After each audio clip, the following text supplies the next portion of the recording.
with Jennifer De Leon and Aminatta Forna.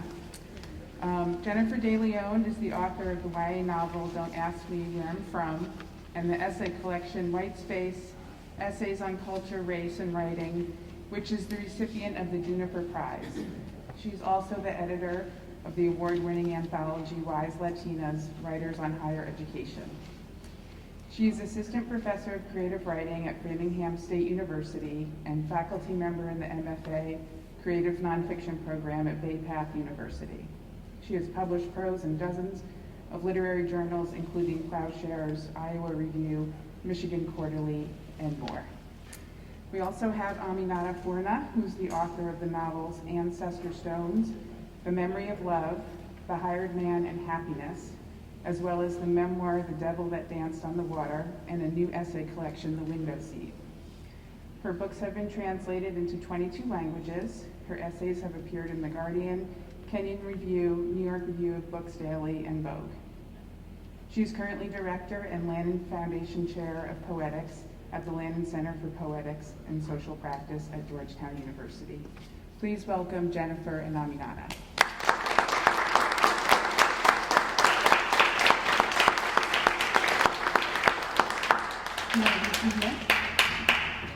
Thank you.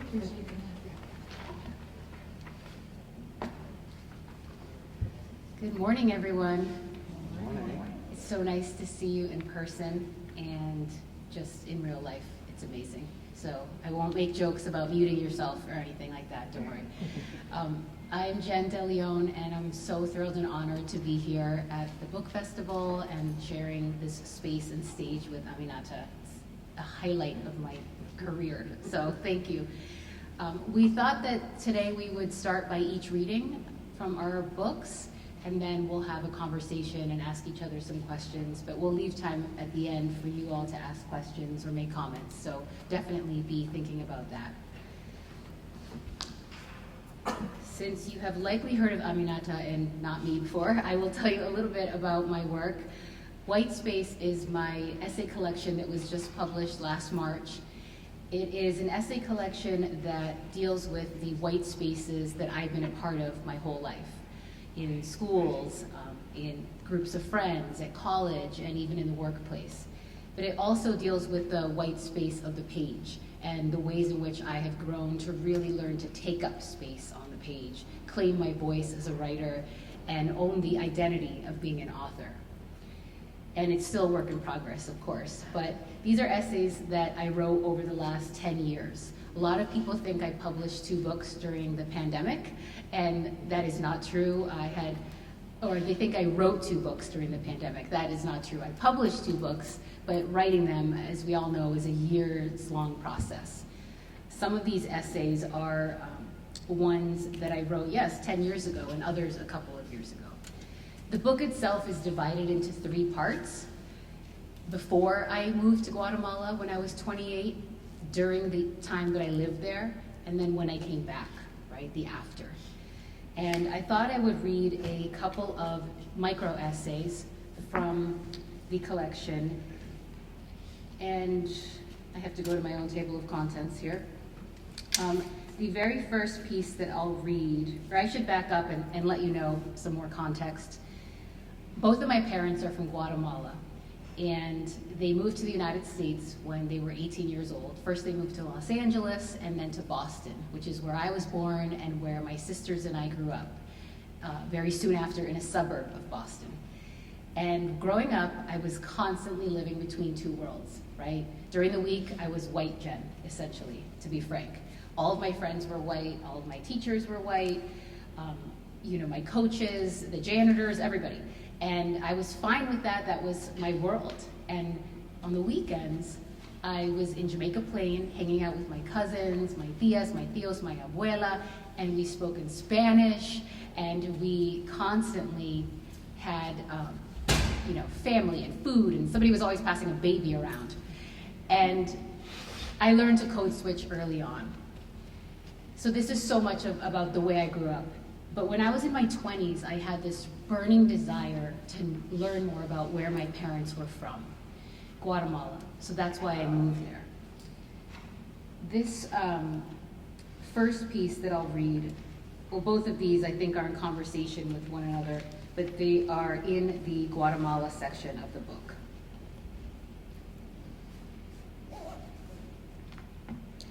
A map of the world. When I was in 9th grade, my father ran away from home.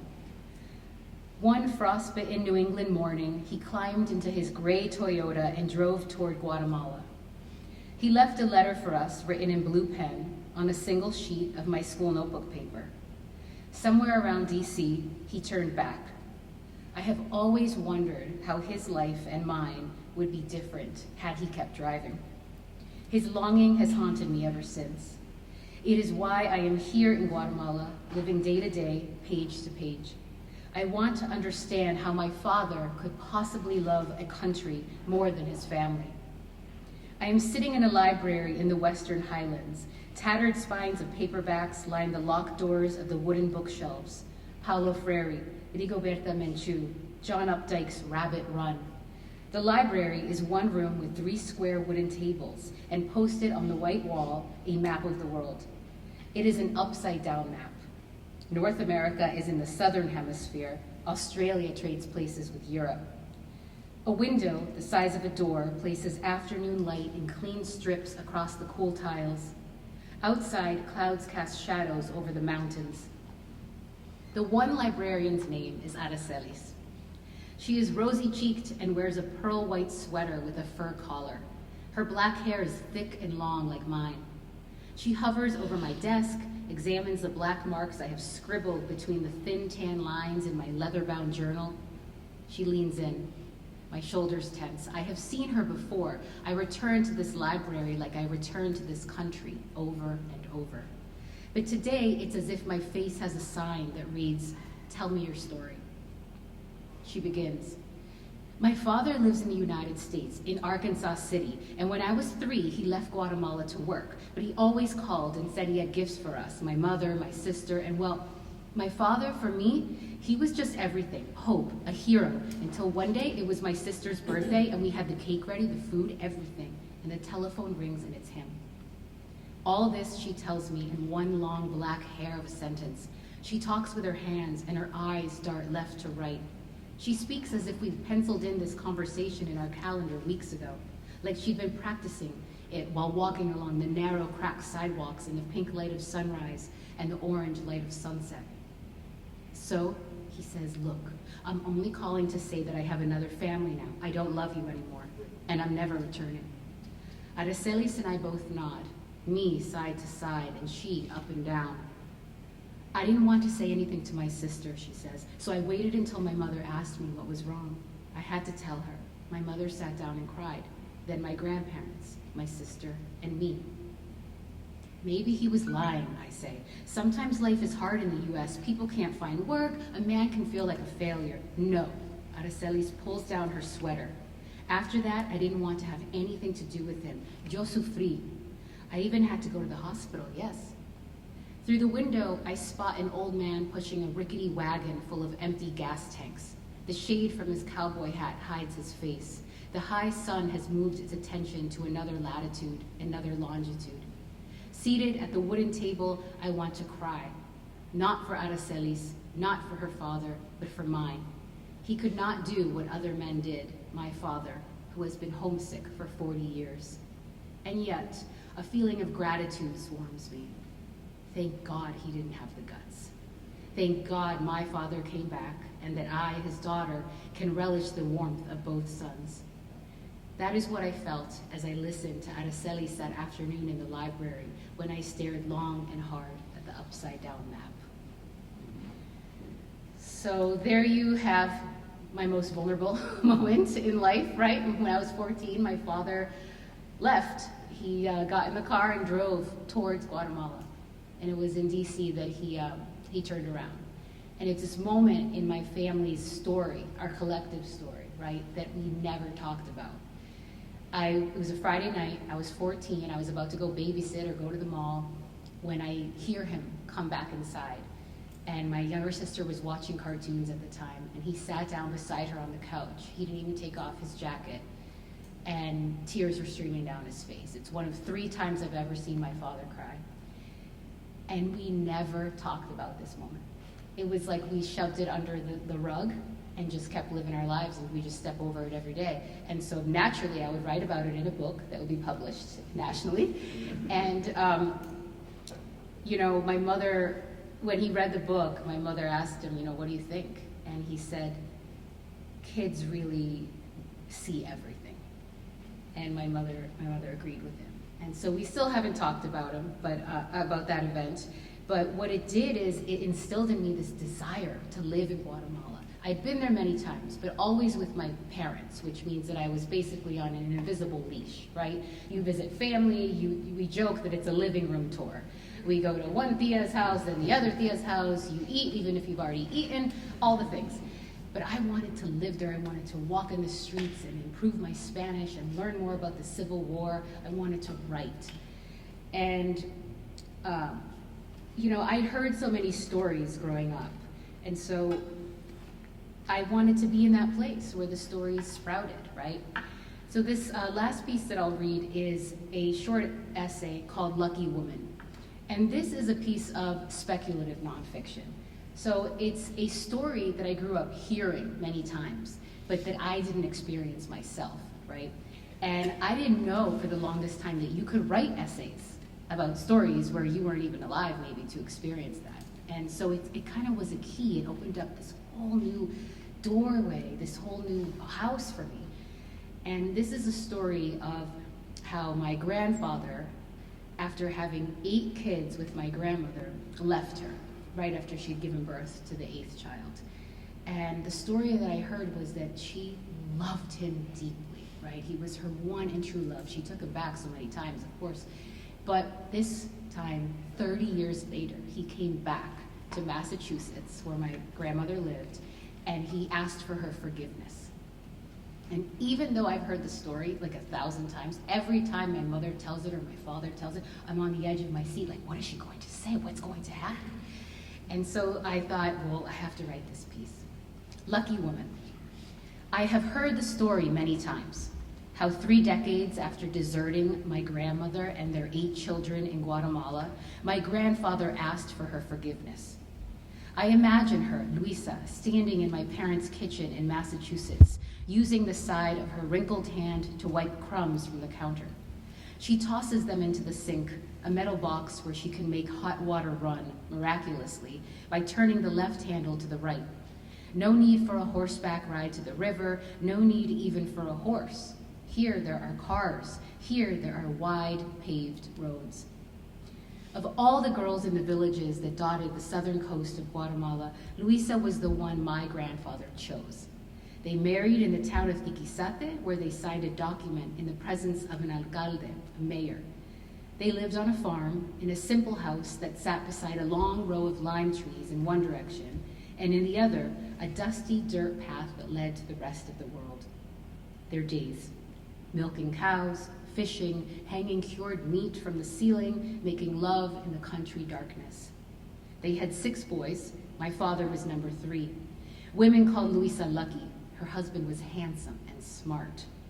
When he didn't come home for days, she figured he was just smoking hand-rolled cigarettes with communists. When she learned he'd been with another woman, she forgave him. He was the only man she ever loved. They had a 7th baby, a girl. They had no money.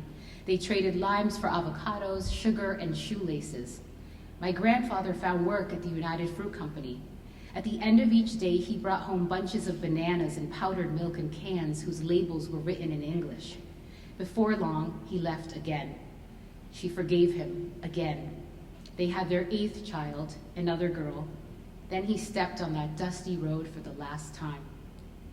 After 30 rainy seasons of not sending so much as a single letter, he sits on a sand-colored recliner with his hands folded on his lap. Luisa stands in the doorway. She'd heard he was coming. She'd also heard his 2nd wife left him. He clears his throat. "Take me back," he says. She squints at him for several seconds. He is the only man she has ever loved. Yet she remembers how, when one of their sons went missing, and she searched for him alone under the moonlight. She whispered her husband's name across the fields too, but he never answered. Luisa, he whispers now. Her mouth is one straight line. She stares at his iron shirt and wire-rimmed glasses. He looks old, she thinks. Finally, she tells him, what you want is a nurse, not a wife. At that, he lowers his bald head. Later, she would hear that he married a third time and that they had one girl, deaf at birth. Thank you.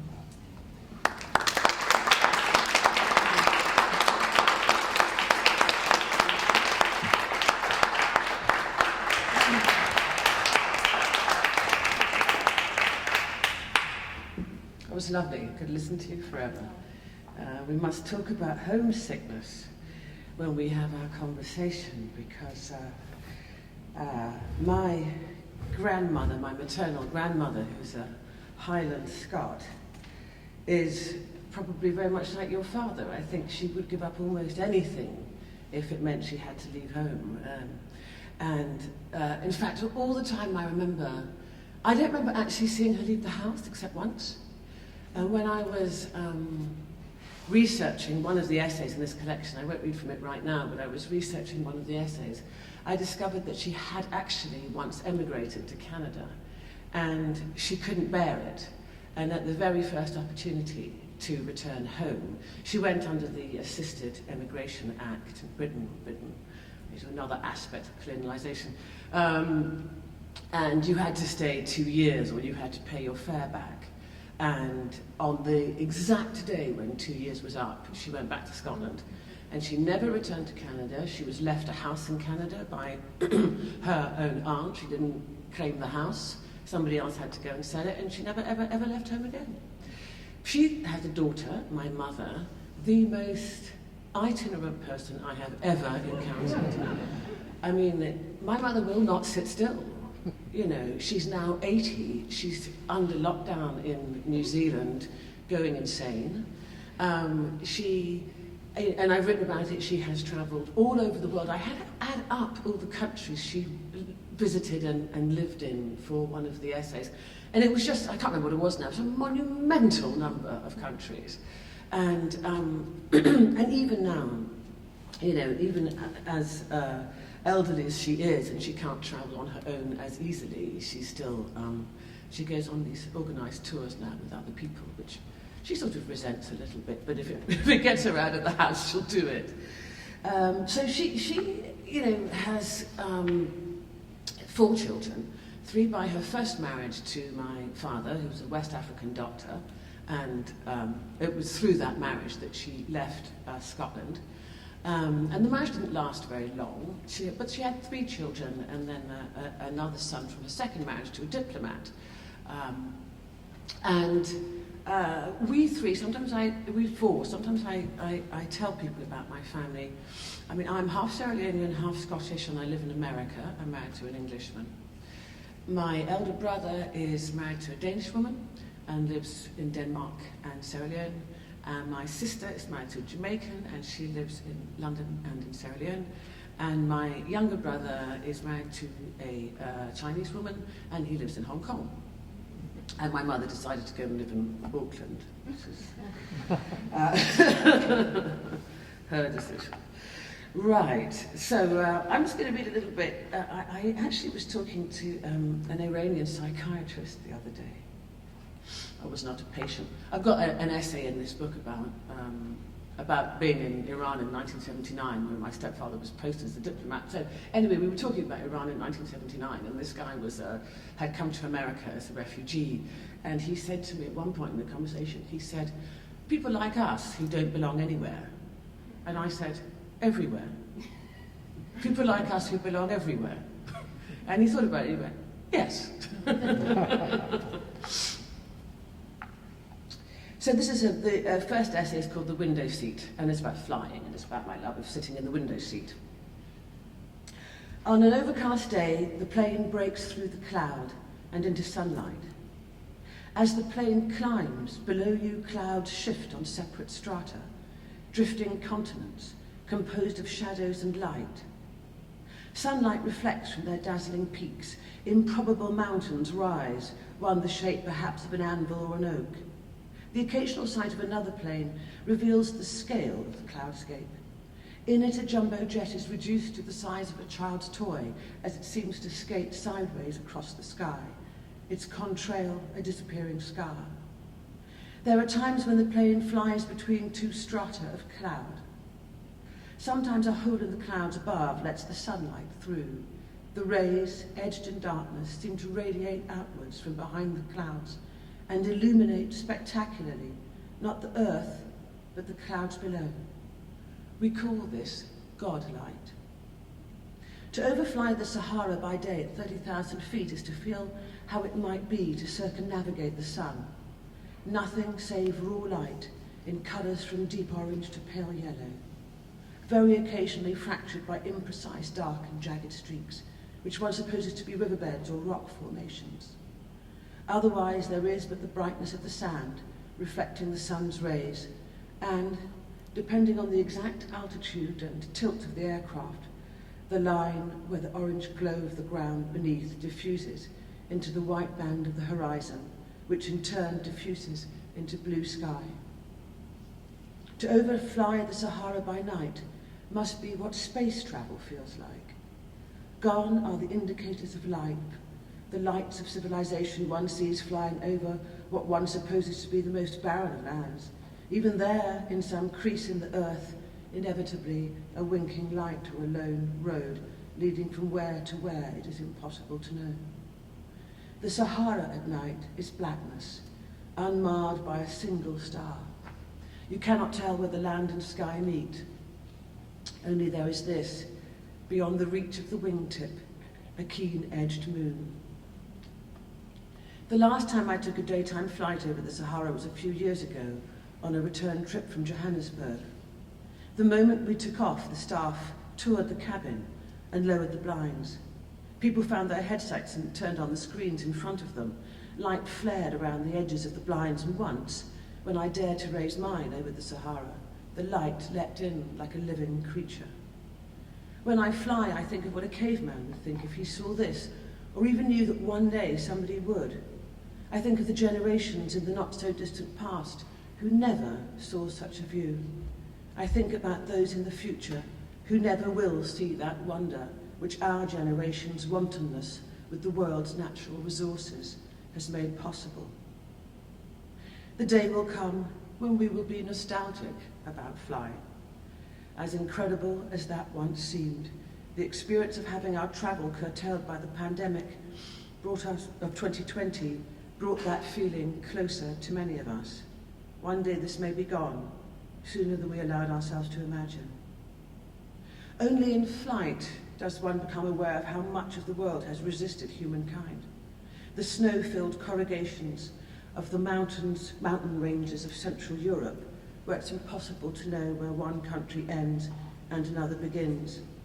At such times, even the flight map, which traces the path of the plane on the screen in front of you, is as effective as pin the tail on the donkey. A ruffle of mountains falls, a new one rises. Once I imagined we must be flying over the Alps, though I think now it was the Massif Central, because a short time later I looked down and I saw the real Alps. I was entirely unprepared for their scale. They seemed to stretch upwards, reaching not so much for the sky, but as if to swat the plane out of it. I have skied on the Alps, and I remember being awed by their beauty, but I could see only what filled the frame of my vision, which I realized was not very much at all. From the window seat, landscapes can seem vast or miniature. Many years ago, my husband took a photograph of a sheer rock face illuminated by an evening light, hues of deep pink, grey and blue. Visitors to our home would stand before it and ask where the formation stood and consider how the picture might have been taken, from a low-flying plane, perhaps. My husband would leave them at this for a few minutes and then tell them that the rock formation stood perhaps 20 inches high. On my last trip west, out towards El Paso from Washington, D.C., I passed over mountainsides the colour of the desert, which bore indentations like those a child makes in a sandpit, with a shell or perhaps a fistful of knuckles. There was a dry basin the shape of an open mouth, and beyond that, at the base of a second mountain range, a settlement of houses like dots, which spoke of the mountain's scale. I had an image of a group of settlers having crossed one mountain range only to be faced by another, giving up and choosing to stay put. At times like those, one is reminded of man's tenacity, that winking light, a sharp glint where human habitation seems impossible, that lone road, the curl of smoke arising from the mangrove forest. Occasionally I catch sight of a single vehicle, travelling one of those isolated roads. I track the vehicle's passage, wondering if the person inside can sense my gaze, trying to imagine myself in their place and they in mine. In London, where 10 million people live, our house lies below the flight path for Heathrow Airport. Once, not the only time I have done this, I tried to find our street among the rows of terraces in the southeast of the city. I found the spires of Crystal Palace, then Nunhead Cemetery, where I walk the dog most days. I traced the street to the railway line, Telegraph Hill Park. I craned my neck as we passed over, figured out which street must be ours. Minutes after we landed, I called home. "Would you reckon you flew over around 20 minutes ago?" my husband asked. That seemed likely. He'd been in the garden with our young son, he said, when a plane went over with British Airways written on the underside. He'd looked up and said, "Look, that's Mummy's plane." And they had waved. Probably if you've flown across borders very much at all, you would have flown over a war. I know I have. Consider the matter. People are killing and being killed and living in terror of being killed. While at precisely that point overhead, you were doing what? You were watching the drinks trolley edge down the aisle, handling the frustrations of plastic cutlery and those fiddly salt and pepper packets, selecting the next movie, whether it should be a thriller, a drama, or a love or war story. It's likely commercial flights to the country have already stopped. The airport is closed or under the control of one faction or another. The borders will be tightly controlled too. Imagine a person looking up and seeing an aeroplane in the sky. The freedom the passing plane must surely represent. It must be like standing on a desert island watching the ships pass by without the possibility even of being able to lift a hand and wave or to shout and be heard. When I was in my 20s and still immortal, I took the controls of a light aircraft and looped the loop 3 times. It remains one of the best things I've ever done. My first loop was imperfect. I was so excited, I barely heard the crashing while we were upside down, which was the sound of every loose object falling from its place. I also did not compute the sudden silence as we glided onward. I had taken the plane out of zero gravity and stalled the engine. Paul, my friend, mentioned this as if in passing. I said, "So now we're flying without an engine." The plane appeared to have lost no height. We were not spiralling earthward. He leant forward and turned the ignition. I said, "Can I have another go?" We'd spent the last 40 minutes performing aerobatic manoeuvres. We'd flown figures of 8 and barrel rolled and dived. We'd looped the loop both ways, inside and out. Below me I could see the mouth of the Orwell River and the Orwell Bridge, which we had driven across the day before. My only job as passenger was to enjoy the ride and to act as lookout. Look right, look left, look up, look down. Are there any other planes? No. Spin, climb, dive, roll. It was as simple as that. After a while, though, I started feeling queasy. I tried looking at the horizon, but it was never in the same place. Paul said he would take me back, but I wasn't ready for that. So he offered me the controls, because the pilot never gets airsick. To loop the loop, you must first get the plane up to a certain speed, around 140 miles per hour. Keep the wings perfectly level. Find something to line the nose of the aircraft up to. That will help you navigate. I used the Orwell Bridge. Then you pull the joystick firmly but slowly towards your belly. The nose of the aircraft starts to rise as the plane begins the first 180-degree turn. It feels like taking a heavy car up a too steep hill. At any moment you might begin to slide backwards. You're pressed into your seat by the force. Now you're upside down, and this is the tricky bit. You need to ease off the stick so the plane floats over the arc of the loop before you begin the return journey. at which point you begin to push the joystick away. The second time I looped the loop, I made the same mistake as the first. Well, it was so hard to keep it all going upside down, to keep looking and thinking and doing. The third time, which was to be the last, because Paul thought people watching from the clubhouse might start to ask why he was flying so amateurishly, I executed my loop proficiently.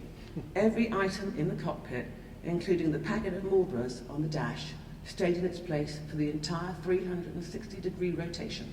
I flew out of the loop, my wings level, feeling like the gymnast who has just dismounted the beam, having scored a perfect 10.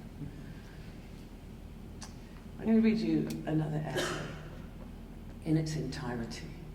It won't take much time, maybe just 40 or 50 minutes. If I can just find it. This picture. This picture was taken in the Sahara Desert, in fact.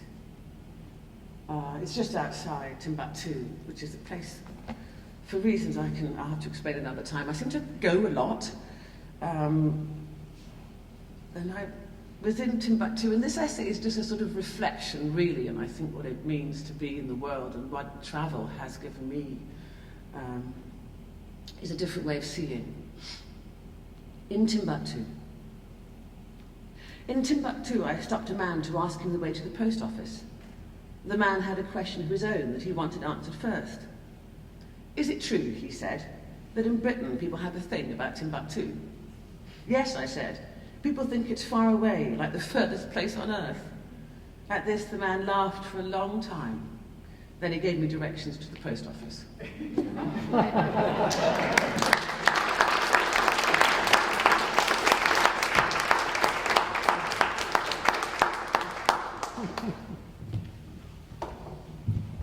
That was incredible. I know. So where should we begin? So much to discuss. So much to discuss. I have so many questions on the level of story and craft. And, you know, as I was listening to you read, I was just thinking yet again how much range you can cover in a single essay, you know, and that's something that you do that I adore. And it doesn't matter what the topic is. You know, I wrote this down because I just love this. Whether you are writing about peanut butter thieves, coyotes, your first experience at a Disney on Ice show, or inaugurations that nobody attends, your essays sing with voice, engagement, insight, and humor. It's as if I'm listening to a good friend at a coffee shop and we're chatting. A brilliant friend, a funny friend. And it's funny that you read from 1979. I didn't know that you were going to be reading from or mentioning that piece, but you write in that essay, I have long been interested in beginnings, to trace things back to the first flap of the butterfly's wings that culminates in the hurricane. It's so beautiful. And I want to ask you, what comes first, right? I imagine it depends, of course, on the essay, but in general or in a specific case, can you pull the curtain back and let us know about your essay writing process? You know, do you start with the flapping of the wings? Do you start right in the hurricane? How does it go? Oh, I'll go first because I've got the exact same question written down for you. Although less eloquently. So let's talk about writing essays. Where does it begin? I mean, I love essays, and the way you describe essays is exactly how I feel about essays. You can do, I feel like I've got my back to you, several of you actually. Yeah. You can do anything you want with an essay. And actually, I sort of, now, you know, I'm beginning to think I might just write essays for the rest of my life. Because they're so elastic. Yes. So where do I begin with an essay? And then you'll tell me where you begin. Sometimes I think of it as a found story. Okay, so the Timbuktu one, that was like a found story. As I often think of those Picasso's bull, and the one he painted so many bulls, but then there's one that's just the seat of a bicycle and the handlebars, and it's like he puts them together and he makes a bull, And so to me, that's the sort of difference between creative non-fiction and fiction. One is that you're painting from memory or painting from an image, but the other one is something you find and you make something out of it. So that's how I think about essays.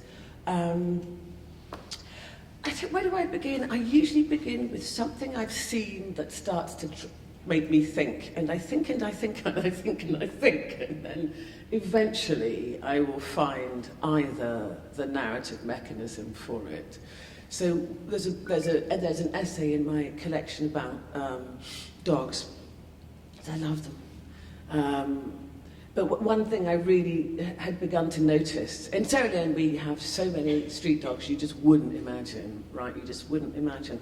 But I began to really notice the difference in the way that visitors to Sierra Leone saw the dogs and Sierra Leoneans saw the dogs. And this revealed a lot about the cultural values of the different states, basically the West and poorer country. I wanted to write about it, but eventually I happened on somebody. So this was a character-led story. I happened upon a vet, the only vet in Sierra Leone after the war, who had devoted his life to saving to looking after the street dogs, but actually also saving them from Western NGOs who wanted to round them all up and kill them. And he was marvellous, so I followed him for a couple of weeks. So sometimes it's a character, sometimes like flying, it's an idea, about what flight gives us. It all starts in different ways, but I will say this, that once I found my narrative, thread or line, I tell the story, and then I sort of try to wrap the themes around it. So you dip in and you dip out, but the narrative arc remains. Right. What do you do? What do I do? I love it.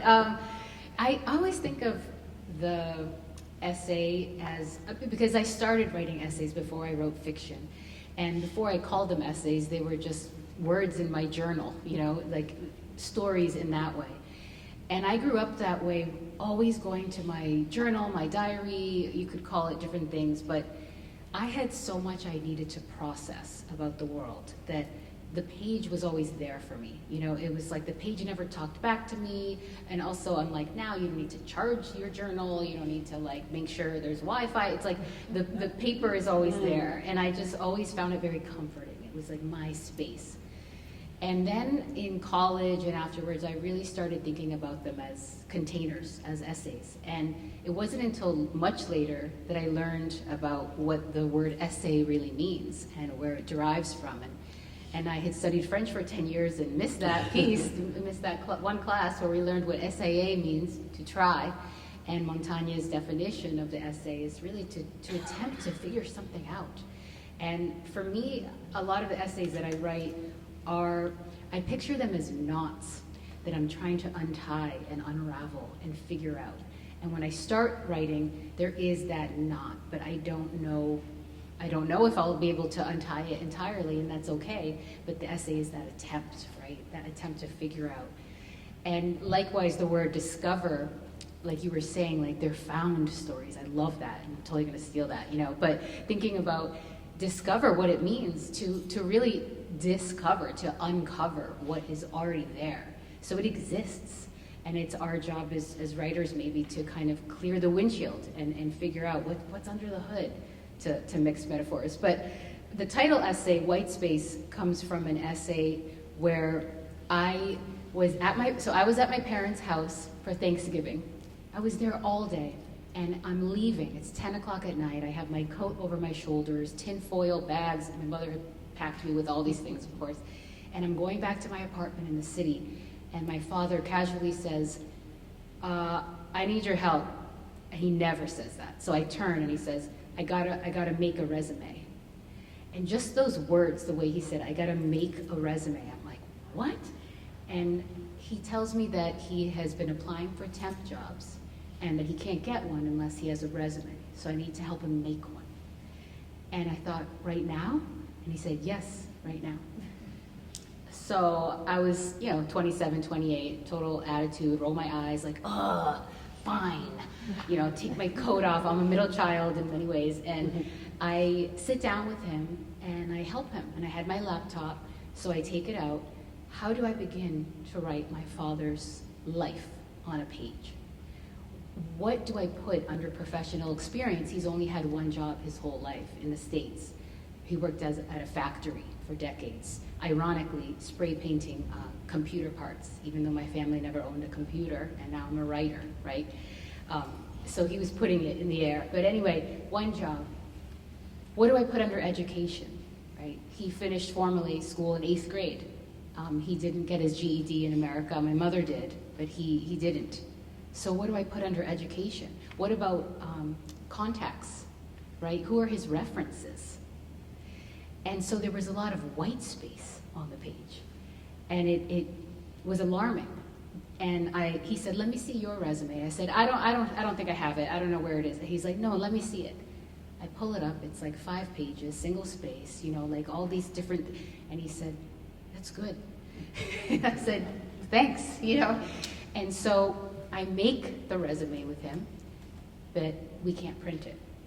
And so it becomes this journey of I have to download the printer software, connect my laptop to their printer.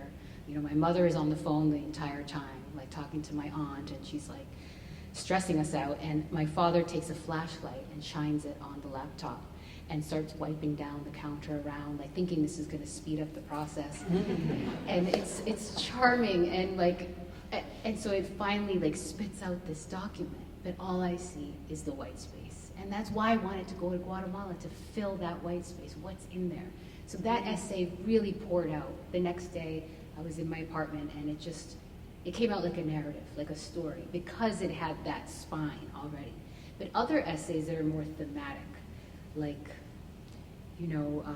maybe, for instance, with my son, my older son, my husband is from New Hampshire, he's Jewish, he didn't grow up speaking Spanish, but we really wanted our kids to be bilingual. So then, how do I start that? Do I start with my experience speaking Spanish, with, it's just, what's the entry point? What's the doorway? So it's different for everyone. But it's fun, and I want to write essays too, forever and ever and ever. We're going to get to questions in a minute. Yeah. But I want to, there are 2 things I want to ask you, but you can choose which one you answer. I wanted to ask you about journaling, because I don't journal.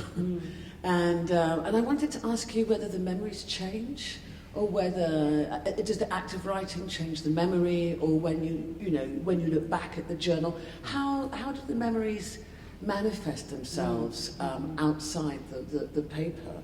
And then the other thing I want to ask you, you can choose again, you can choose which one, is how your relationship with your parents changed after you had written about them, and how much you discovered about them. Because I discovered so much about my parents by writing about them that, they became real people. They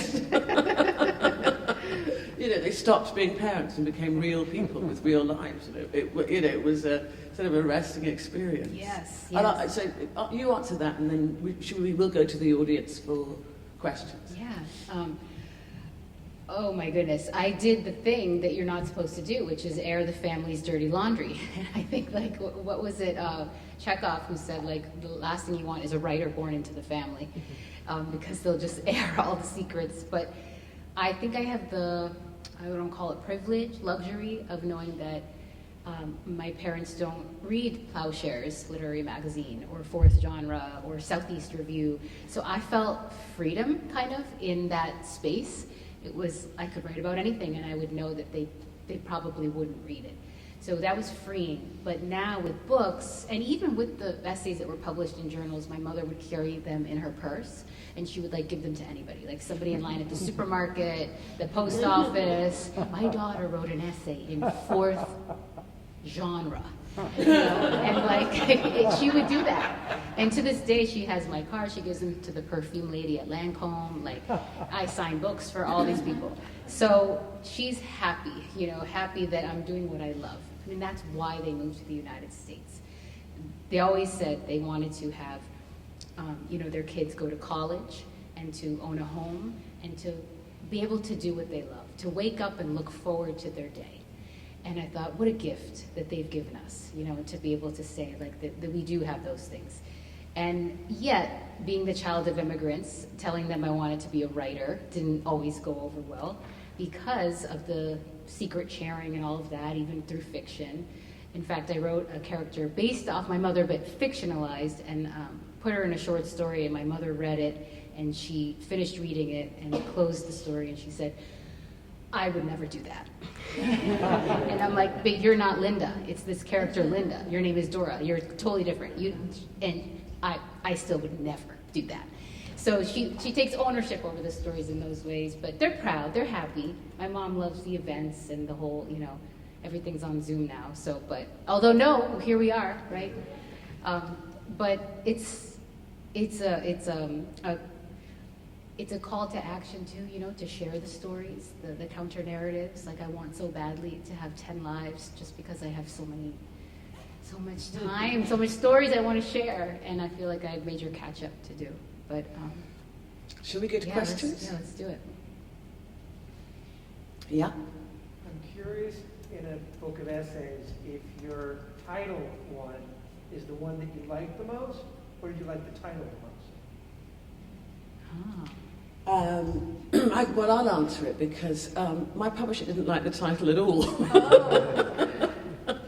And only the fact that nobody could come up with a better one. And then eventually he said, oh, you know, it's growing on me. But I remember that I said I wanted to call it The Window Seat. And there was going to be called Letters from the Window Seat. Then he said, no, because people think it's actually going to be letters. Right. And then I came up with a whole bunch of other ideas because people were not crazy about the window seat of the publishing company. And then they looked at my list and my editor said, those are all terrible. And then we went to the person, a friend of ours who's a writer who's supposed to be really brilliant with titles, and he couldn't come up with anything better. So we went with the window seat, and then we sort of added the subtitle, you know, Notes of a Life in Motion. But that essay was really constructed to, I wrote it when the idea for the collection was coming together, and so the idea always was that it would, you know, headline and kickstart the whole collection. Yeah, with White Space, I think it was the title because that essay and the words themselves encompass so much of the themes in the book. And I didn't know that when I was writing the essay White Space, 6 years ago, but it's kind of cool to see how the words white space then are able to hold so much of what's in the book. Titles are hard, I like when other people come up with them. Yeah. Other questions? Yes. You both talked about preferring writing essays to fiction, but when you look back on what you've read, of the works that you've read, essays and fiction, which have influenced you the most? Ooh. I honestly don't know. Yeah, that's a great question. I don't know if I prefer writing essays to fiction, really. It's a different thing. Yeah. And there's a wonder about writing fiction, which, the way that it transports you, which, as lovely as writing essays is, you never really quite get into that place.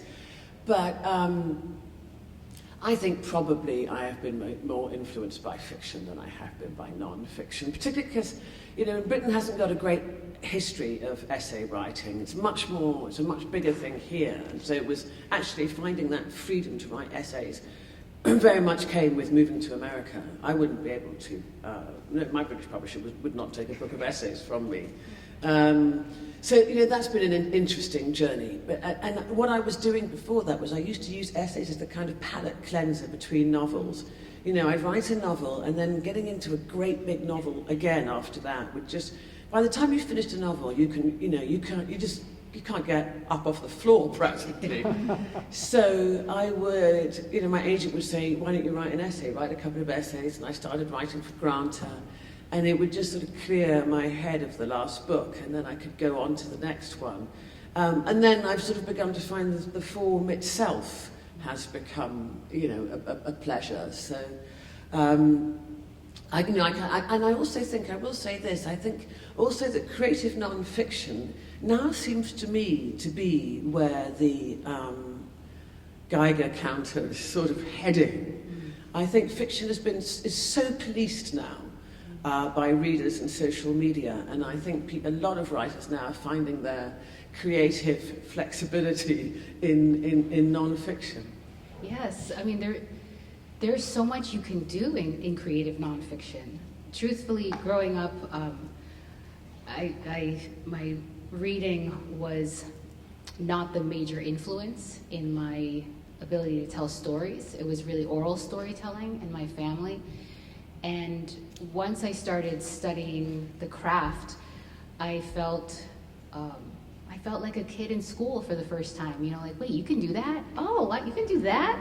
And so what influenced me is just the permission, I guess, I experienced later on in my 20s and 30s, like starting to read collage essays, speculative nonfiction, an essay that is a letter, you know, although in fiction too, you know, there's this great novel by, I'm blanking on her name, a Zimbabwean author. It's called Zenzile, and the entire novel is a letter from a mother to a daughter, and the daughter is about to go to Harvard. She's leaving Harare and going to Harvard, and so works like that, I thought, I didn't know you could do that. I thought, truthfully, that even writing a novel or a memoir or anything, you had to write it from beginning to end. And what I mean is that when you pick up a book and you read it from beginning to end, traditionally, I thought that's how a writer wrote it.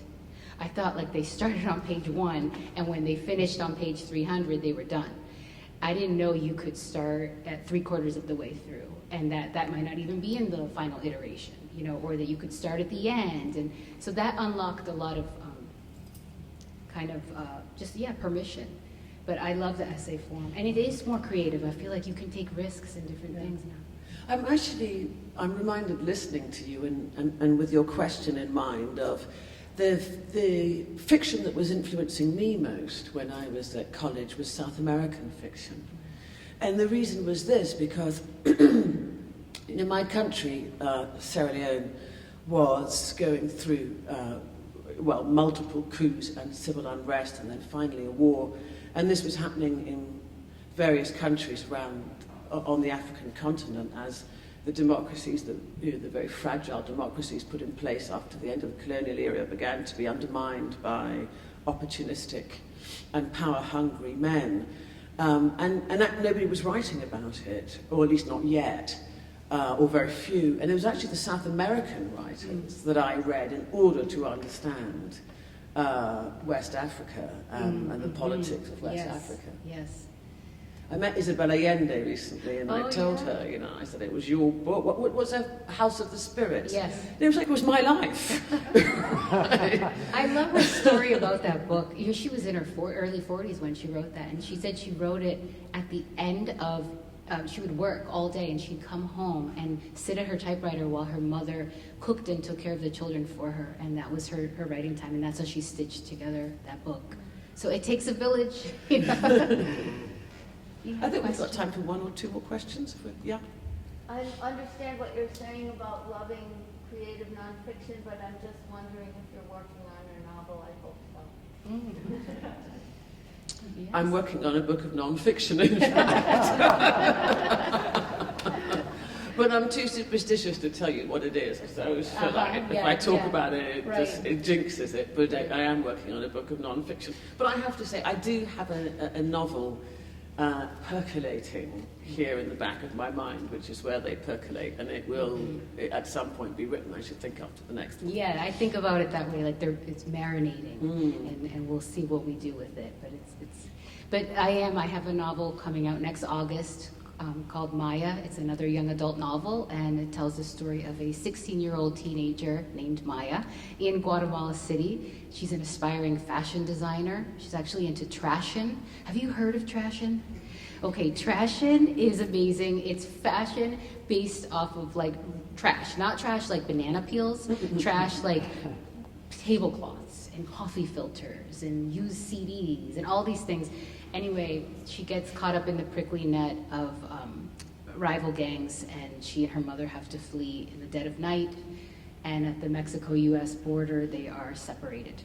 So I'm excited about this book being out in the world, but I will always have some essays on the stove, you know, and I do right now. So it's fun to think about maybe another essay collection or a memoir, or it's I don't know. This is fun being a writer. It is. We've got 1 minute left, so I'll take both the questions and then we'll, yeah. Oh, I was just going to comment. Your white space was really interesting to me because I have a son that I adopted from Guatemala 21 years ago. And so I, as a single white gay man, then to have a partner, to see how we tried desperately to kind of create this alternative relationship with a series of nannies who only spoke Spanish. And it was very moving to hear you tell your story about your father returning. And Yes. I always think what a gift that was that you had that piece where we worked to kind of create that, and you know it kind of worked. It really didn't work at times. Yeah. He's So I 21. appreciate- He's what? He's 21. He's 24 now. 24? Okay, Yeah. yes, because sometimes when, pre-COVID, when I would do events at campuses or colleges, sometimes afterwards there would be a couple of students who would come up very shy, quietly, and say, I was adopted from Guatemala. It means so much to meet you, all of this. And it's a different subset of readers that I'm so proud to be writing for. So Yeah. thank you for Really sharing enjoyed that. it. I wanted to ask, this is a small thing, the ideal state of mind and heart for starting a new project, and when you do so, do you use pencil and paper or a keyboard? The ideal, I don't use pencil and paper, I write on a computer. I wish I wrote longhand, actually, for the reason that people sell their archives for so much more if they do. Good point. But I find my mind works faster than my pen ever can.